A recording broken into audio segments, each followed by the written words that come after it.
You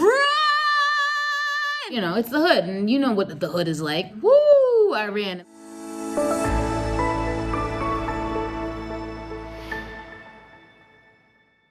Hi, y'all. So I was thinking, let's take a little break and let me give you a little story of just, the nonsense that I have dealt with here. I'm a street runner. I love the streets.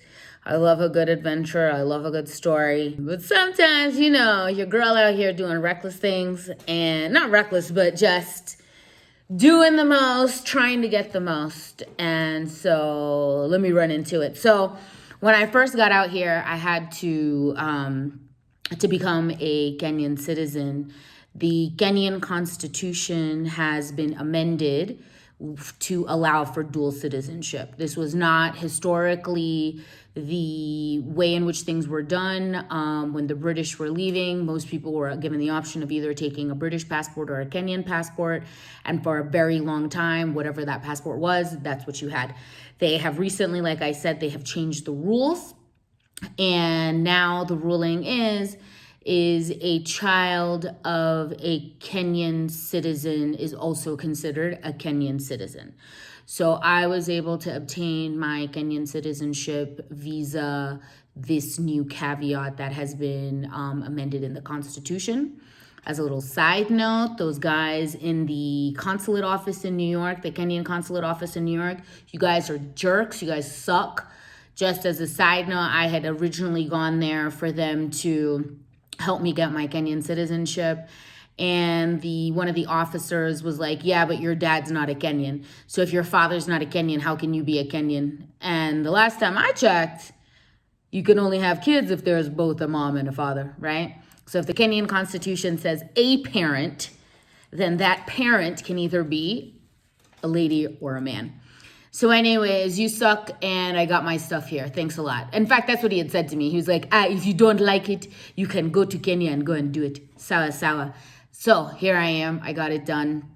But the process was long AF. It took me about 18 months to get my Kenyan citizenship.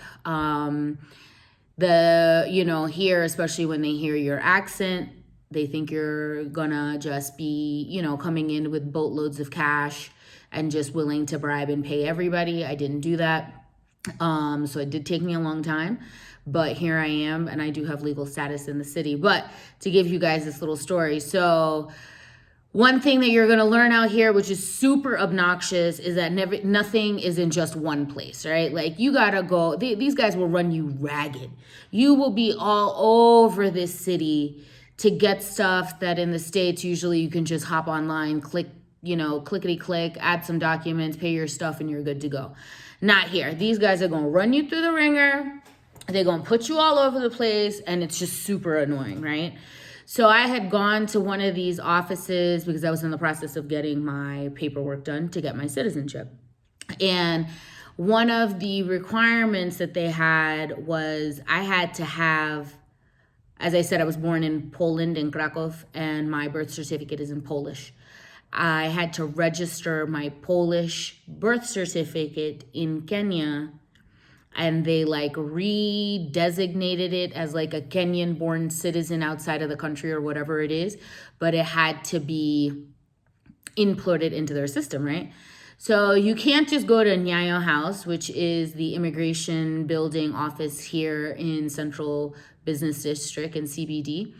So you have to go and take this thing, and it's just obnoxious. The place where you have to go for your birth certificate office in Upper Hill, it's just so congested. It's so long. People still do everything by paper. Nothing is electronic. Well, they're moving more things into electronic because of these Chinese monitoring systems, but you'll still sit there and see just files just sticking all over the place, and it's obnoxious, right? So I'm running around all over the city. I was getting my different things done. And so I finally had some time. I was like, let me go and get my birth certificate done. So I go to the local office that was here in Nairobi, and it was just long, right? If you get there, some of these times you get there after 9, forget it, you're gonna be sitting out there, right? So I was like, you know what, I got some time. It's still early. I was like, let me just go to a neighboring city that's outside, just like outside of Nairobi, and I'll just be able to get it, right? So, it was like the middle of the day. It's probably like 10:30, 11. The guy, like I said, in the Nairobi office was like, just go down to Thika and you can go to their office and they'll be able to help you. So to give you an idea of how far that is, it's about 26 miles from Nairobi going out of the city. And Thika is like another large growing town that's coming up. There's a lot of businesses over there, a lot of warehousing, a lot of manufacturing. Fine. So I take like my rider, we go down to the tax office in Thika. I got my stuff done. The guy was like, he now sends me to the birth certificate office in Thika. I go over, the place is empty, right? Ain't nobody there. And I was like, yes. And you got to understand, this city is a place where sometimes, you can have your to-do list with like 10 things.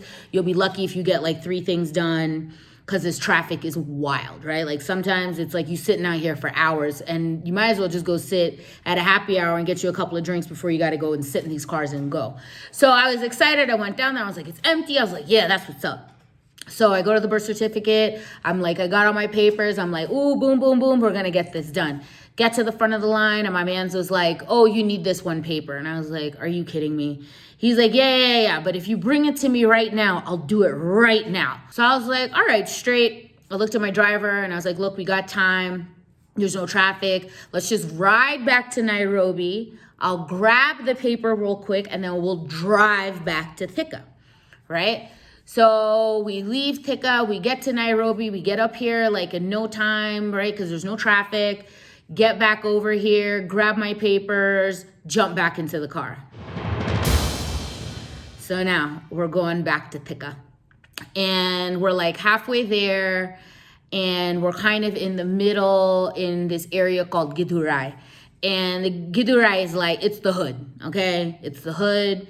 It's, it's not, it's the hood. And you know what the hood is like. So we get up over there. We're on the highway, and it's just stopped. All the cars are stopped. No movement. And we're now on a part of the highway where you can't get off on like a little cutoff or a side street, right? Like it's just got the railings on both sides. So you're sitting there, right? Like you stuck. And when I tell you this thing was a parking lot, this thing was a parking lot. So I was like, all right, well, this is weird. So the driver, like we're all kind of looking at one another on the, on this parking lot that is a highway. And everybody's kind of trying to figure out like what's going on. Why are we just sitting here? And mind y'all, I was just on this road, okay? Like I had already driven down there, come back, I was going back. So where all this traffic popped up in like literally 20, 30 minutes, I don't even know. So we're sitting in the parking lot, we're chilling. So 30 minutes go by, 45 minutes go by. So I'm in an Uber. So I told the driver, I was like, fam, you got to turn off the meter. Like it's running on an hour and I don't even know why it's doing this. So just turn it off and we'll deal with it. He's like, fine, turns it off. Another 40 minutes goes by and we have not moved anywhere, okay? And when I tell you there had to have been like hundreds of cars on that highway, I mean, it was hundreds of cars on the highway. So now everybody's starting to get out of their cars, stretching their legs, right? Now, I'm also a real curious person. So I was like, let me get out this car and let me go and see, like, maybe there's something up closer to the front of wherever this thing is. Like, maybe it's, who knows, right? So I get out of the car. I see a couple of other guys and other cars are all getting out. And we're, like, kind of walking towards where there's, like, this holdup, right? So we get closer and closer to the front. And now it just kind of like opens up, right? So apparently we're learning from like some of the people who live in the neighborhood that earlier, like maybe like a day or two before, one of the public buses, they call them matatus here, one of the public buses, I guess, had like a really bad accident. They like jumped over like the railing.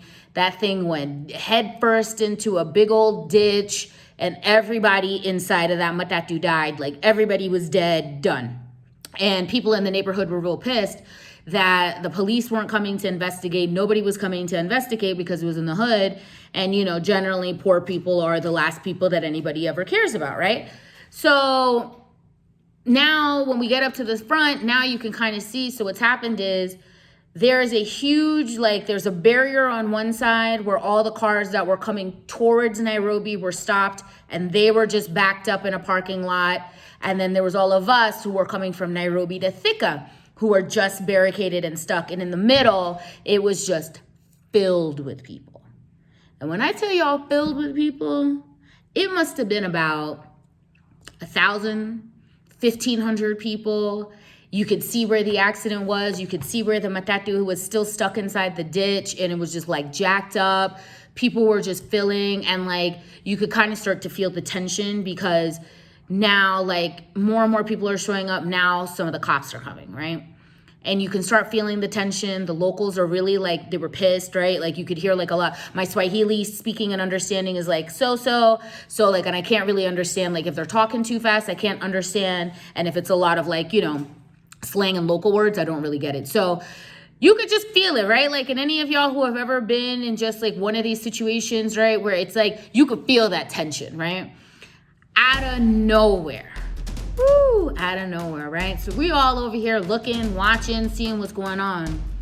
On one side of the highway, a huge, think of one of those big old concrete trucks, right? Filled with military guys, one side. On our side, they pull up and literally it's just jump out boys. They are jumping out the back. It's just military guys jumping out the backs of all of these big old massive, trucks. And they are just armed with tear gas. And literally when I tell you these gentlemen got into the middle of the street and they just started tear gassing us on this highway. All you hear is poof, poof, and then it just starts going up into smoke. So all of us just start running like roaches in the light. You hear me? Just run! And it's just smoke and people are just running. Now, I don't know if you guys have ever been caught in a police raid where they are shooting tear gas at you guys. It's not fun. That shit fills the air. You can't breathe. You can't see. Your eyes start watering. Your nose start watering. You can't touch anything. So now all of us are running, right? All the people who were in cars, people were literally opening up the windows like a crack. And you would put your hands out and they'd put some water on it just so you could splash your eyes so you could see where you were running. We must have ran, and then out of nowhere, now come all the little street boys out from their hiding spots, and they just start throwing rocks at the cops. They're throwing shit at these guys. So now these cops are running after these kids into their different parts of Githurai. Yo, when I tell you my fat ass ran, woo, I ran. And let me tell you something. We're at very high altitude here. Okay, we're at very high altitude. Nairobi is in the top 10 highest capital cities in the world, all right?